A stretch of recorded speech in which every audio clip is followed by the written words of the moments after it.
అందరికీ నమస్తే అండి. ఇవాళ రెసిపీ తోటకూర ఫ్రై. ఆకుకూరలు అనేది ఎక్కువగా తీసుకోవడం ఆరోగ్యానికి ఎంతో మంచిదండి. ఇలా ఒకసారి నా స్టైల్లో ట్రై చేసి చూడండి.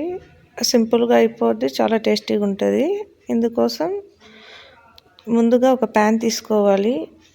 ప్యాన్ కొద్దిగా వేడయ్యాక అందులో ఒక 2 టేబుల్ స్పూన్ ఆయిల్ వేసుకోవాలి. ఆయిల్ హీట్ అయ్యాక అందులో ఆవాలు వేసుకున్నాను. ఆవాలు కొద్దిగా చిటపట్లాడాక ఒక ఆనియన్ అయితే తీసుకొని సన్నగా స్లైసెస్ లాగా కట్ చేసి వేసుకున్నానండి. ఇది ఇలా ఫ్రై అవుతుండగా ఇందులో టేస్ట్కి సరిపడా సాల్ట్, కొద్దిగా టర్మరిక్ అయితే యాడ్ చేసుకున్నాను. ఇక్కడ నేను మంటనైతే లో ఫ్లేమ్లో పెట్టుకుని ఫ్రై చేస్తున్నానండి.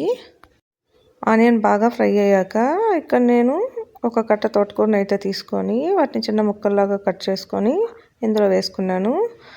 ఇప్పుడు ఇక్కడ మనం స్టవ్ని అయితే మీడియం ఫ్లేమ్లో ఉంచుకోవాలండి. మీడియం ఫ్లేమ్లో ఉంచి ప్యాన్ పైన మూత పెట్టి ఒక 5 మినిట్స్ అలా వదిలేయాలి. మనం తర్వాత మూత ఓపెన్ చేసి చూస్తే మనకి ఇలా కొంచెం ఆకైతే ఇందులో వచ్చిన వాటర్తోనే కుక్ అయిపోయి ఉంటుందండి. ఇలా మధ్యలో కలుపుతూ ఆనియన్ ఆకు అంతా కూడా బాగా మిక్స్ అయ్యేలాగా చూసుకుంటూ స్లోగా కుక్ చేసుకోవాలండి. ఇక్కడ మనం చూసినట్లయితే వాటర్ అంతా కొద్దిగా డ్రై అవుతూ వస్తుంది.